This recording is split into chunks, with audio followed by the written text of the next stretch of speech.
করা যাক। আর আজকের গল্পটা একটু ভিন্ন আঙ্গিকের। মিস্টার রহমান একটি রাজনৈতিক দলের লিডার। তার দলের সদস্যরা একে অপরের সাথে এবং জনগণের সাথে যোগাযোগের অভাবে অগ্রগতিতে পিছিয়ে পড়ছিল। দলের নেতাকর্মীরা শুধুমাত্র নিজেদের রাজনৈতিক এজেন্ডা নিয়ে ব্যস্ত ছিল, কিন্তু তারা একে অপরকে বোঝার বা জনগণের সমস্যা সমাধানে একত্রে কাজ করার বিষয়ে সেভাবে মনোযোগ দিচ্ছিল না। জনগণের মধ্যে দলটির প্রতি ট্রাস্ট কমে যাচ্ছিল। মিস্টার রহমান অনুধাবন করলেন যে টিমের কার্যক্রমে কিছু পরিবর্তন আনা প্রয়োজন।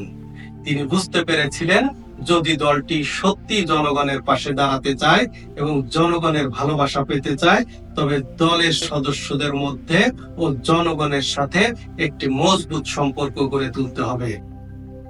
তিনি শুরু করলেন সাপ্তাহিক ওপেন ফোরাম, যেখানে দলের সদস্যরা নিজেদের আইডিয়াগুলো, সমস্যা ও তার সম্ভাব্য সলিউশন শেয়ার করতে পারতেন। তিনি দলের সকল সদস্যদের মতামত শোনার জন্য একটি প্ল্যাটফর্ম তৈরি করলেন এবং জনগণের ডিরেক্ট ইন্টারঅ্যাকশন বাড়ানোর জন্য কমিউনিটি আউটরিচ প্রোগ্রাম চালু করলেন। প্রতিটি ফোরামে দলের নেতাকর্মীরা জনগণের সমস্যা শোনার পাশাপাশি তাদের উন্নয়নমূলক উদ্যোগ নিয়ে আলোচনা করতেন।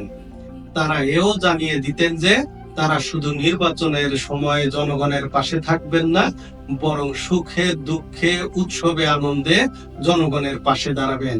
মিস্টার রহমান দলের সদস্যদের কাছে জনগণের সুখে দুঃখে পাশে দাঁড়ানোর অঙ্গীকার গ্রহণ করালেন। ধীরে ধীরে দলের মধ্যে ট্রাস্ট এবং সমন্বয় বা কোলাবোরেশন গড়ে উঠল এবং জনগণের মধ্যে দলটির ইতিবাচক ভাবমূর্তি প্রতিষ্ঠিত হলো। কেন কিছু রাজনৈতিক দল অপ্রতিরোধ্য হয় এবং কিছু দল পিছিয়ে পড়ে? এর পেছনে রয়েছে ট্রাস্ট আর কোলাবোরেশনের শক্তি। আজ আমরা শিখব কিভাবে একজন লিডার তার দলের মধ্যে ট্রাস্ট আর কোলাবোরেশন গড়ে তুলবেন এবং জনগণের সাথে সম্পর্ক শক্তিশালী করবেন।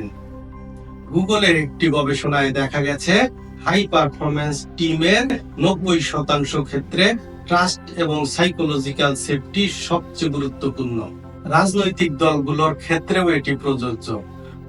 যখন দলের সদস্যরা একে অপরের মতামতকে গুরুত্ব দেয় এবং মুক্তভাবে আলোচনা করতে পারে, তখন দলটি জনগণের কাছে শক্তিশালী হয়ে ওঠে এবং সাফল্যের পথে এগিয়ে যায়। আপনার দল বা টিমকে অপ্রতিরোধ্য করে তুলতে চাইলে এই টিপস গুলো ফলো করতে পারেন।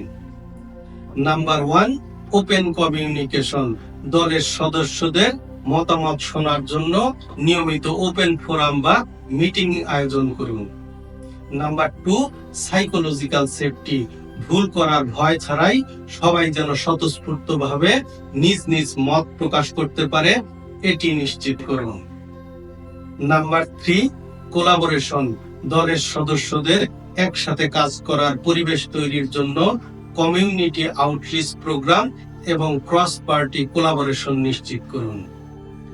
বিশ্বাস, সহযোগিতা আর সমন্বয় একটি দলকে আনস্টপেবল করে তোলে। আপনার দলের মধ্যে এই সংস্কৃতি গড়ে তুলুন এবং একসাথে এক্সট্রাঅর্ডিনারি সাফল্য অর্জন করুন। পরবর্তী পর্বে আমরা দেখব কিভাবে একজন লিডার পরিবর্তনের সাথে মানিয়ে নেয় এবং ইনোভেশনের মাধ্যমে টিমকে এগিয়ে নিয়ে যায়। সেই ইনসাইটফুল পর্বটি মিস করতে না চাইলে চ্যানেলটি সাবস্ক্রাইব করুন, ভিডিওটি শেয়ার করুন এবং লিডারশিপের এই চমৎকার জার্নিতে আমাদের সাথেই থাকুন।